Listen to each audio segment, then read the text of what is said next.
নমস্কার বন্ধুরা, আজকে আবার অনেক দিন বাদে আরেকটা নতুন কুকিং ভিডিও নিয়ে তোমাদের সামনে হাজির হয়ে পড়লাম। এখানে আজকে দেখতেই পাচ্ছ 300 গ্রামের মতো মাটন আছে। তো আজকে একটা মাটন রেসিপি তোমাদের সাথে শেয়ার করব। ভিডিওটা বন্ধুরা করে রেখেছিলাম, অনেক দিন হয়ে গেছে, কিন্তু সময়ই হচ্ছিল না ভিডিওটা এডিট করি। কিন্তু আজকে বসে পড়লাম এডিটিংয়ের জন্য। এখানে দেখো মাটনটাকে আমি একদম বেছে পরিষ্কার করে ধুয়ে এনে রেখে দিয়েছি। আর মাটনটা রান্নার জন্য সাইডে আমি এখানে নিয়ে নিয়েছি দেখো দুটো পরিমাণে রসুন নিয়েছি। আর পেঁয়াজ তো দেখতেই পাচ্ছ, এখানে 6-7টা পেঁয়াজ আছে, এখানে আদা, আর সাথে হলো একটু আলু দেব, তার জন্য এখানে আলু কেটে রেখে দিয়েছি। আর এখানে পেস্ট করার জন্য আদা রসুন, তো এখানে দেখো কাঁচা লঙ্কাও দিচ্ছি সাথে, এগুলো একসাথে করে তারপর পেস্ট করে নেব। তো আর হ্যাঁ, সাথে কিন্তু আমি এখানে দেখো দুটো পরিমাণ পেঁয়াজও নিয়ে নিয়েছি, পেঁয়াজটাকেও একটু পেস্ট করে নিচ্ছি। তো চলো এবার আমি এখানে দেখো সবার প্রথমে মাটনটাকে নিয়ে নিচ্ছি। এই বাটিতে মাটনটাকে ম্যারিনেট করব, তো তার জন্য এই বাটিটাতে আমি নিয়ে নিচ্ছি হলো গিয়ে এই মাটনটা। তো এবার সাথে আমি যে মশলাগুলো অ্যাড করছি সেগুলোই তোমাদের সাথে শেয়ার করব। সবার প্রথমে এখানে দেখো হলুদ গুঁড়ো দিয়ে দিচ্ছি। ছাড়া তো কোনো রান্নাই সম্পূর্ণ নয়, তো তার জন্য দেখো হলুদটা আগে মিশিয়ে নিচ্ছি। আর তারপর আমি এতে এবার এক এক করে সব মশলাপাতি অ্যাড করতে থাকবো। এখানে দেখো লঙ্কা গুঁড়ো দিয়ে দিলাম। আর বন্ধুরা, এতে আমি একটু কাশ্মীরি লঙ্কার গুঁড়ো অ্যাড করব। গুঁড়ো লঙ্কাটা একটু কম পরিমাণে দেব, কারণ কি বলো তো, এখানে আমি কাঁচা লঙ্কাও পেস্ট করে রেখেছি। তো এখানে দেখো রসুন পেঁয়াজ কাঁচা লঙ্কা যে পেস্ট করেছি ওই পেস্টটাও একটু দিয়ে দিচ্ছি এখানে। এবার এখানে দেখো একটু টক দই দিলাম, 1 চামচ পরিমাণ টক দই নিয়ে নিয়েছি।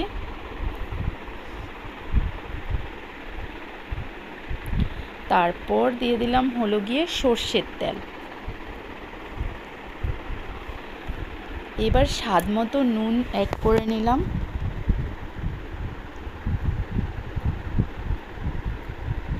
তারপর বন্ধুরা, এটাকে আমি ভালো করে দেখো হাত দিয়ে মেখে ম্যারিনেটটা করে নিচ্ছি।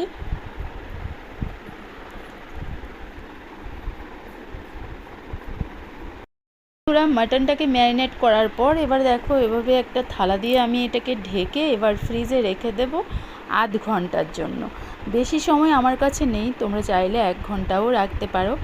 তো দেখো আধ ঘন্টার পর আমি এটা ফ্রিজ থেকে বের করে নেব। এখানে আমি বসিয়ে দিলাম একটা কড়াই। সবার প্রথমে আমি কড়াইতে দিয়ে দিচ্ছি হলো গিয়ে তেল। আর রান্নাটা দেখো আমি একটু আমরা যেই অয়েলটা সবসময় রেগুলারলি ইউজ করি ওটাতেই করে নিচ্ছি। তো এখানে দেখো আমার তেল গরম হয়ে গেছে, আর এবার আমি আলুগুলো দিয়ে দিচ্ছি।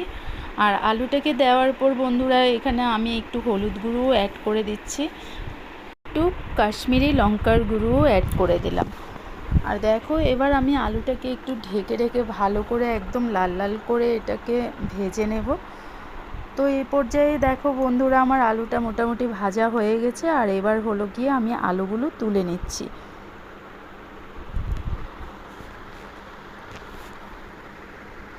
তো বন্ধুরা, আলুটা তুলে নেওয়ার পর সেই তেলে আমি একটা দেখো শুকনো লঙ্কা দিয়ে দিলাম। আর এখানে ফোড়নের জন্য এলাচ দারচিনি আর হলো গোলমরিচ নিয়ে নিয়েছি।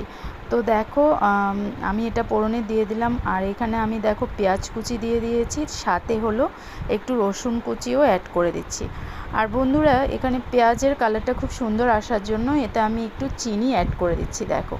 তো এবার এটাকে ভালো করে আমি ভেজে নেব যতক্ষণ পেঁয়াজটাতে খুব সুন্দর একটা কালার না আসে। এতে আমি একটু হলুদ গুঁড়ো আর হলো জিরে আর ধনের গুঁড়োটাকে অ্যাড করে নিচ্ছি দেখো। তো এখানে আমি 1 চামচ পরিমাণ জিরে ধনের গুঁড়ো দিয়ে দিলাম। আর এবার একটু কাশ্মীরি লঙ্কার গুঁড়ো দিয়ে দিচ্ছি। দেখো কেমন সুন্দর কালার চলে এসেছে। আর এখানে পেস্ট করে রাখা মশলাটা আর একটু অ্যাড করে নিচ্ছি।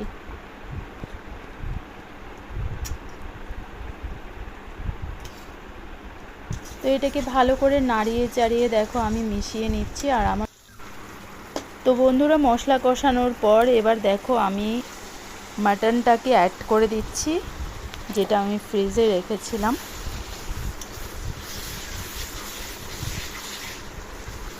এবার ভালো করে মশলার সাথে এটাকে মিশিয়ে নেব। আর খুব বেশি পরিমাণে কষাতে হবে, মাটন রান্নাতে একটু মানে কষানোটা একটু ভালোভাবে হতে হবে। তো দেখো এবার আমি এটাকে ঢেকে দিচ্ছি।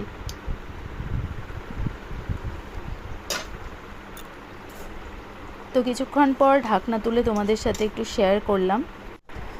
তো মটন ভালোভাবে কষানোর পর এবার দেখো এখানে আমি আলুগুলো অ্যাড করে দিচ্ছি।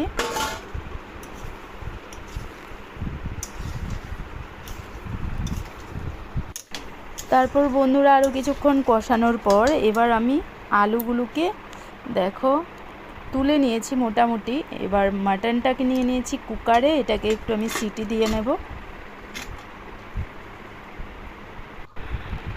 ফাঁকে বন্ধুরা দেখো আলুটাও অ্যাড করে দিয়েছি। আমার মাটন রান্নাটা মোটামুটি হয়ে গেছে। তো এই হলো আমার মাটনের ফাইনাল লুক। কেমন হয়েছে বন্ধুরা জানিও, আর রেসিপিটা ভালো লাগলে অবশ্যই লাইক কমেন্ট শেয়ার করো। তো চলো আজকের মতো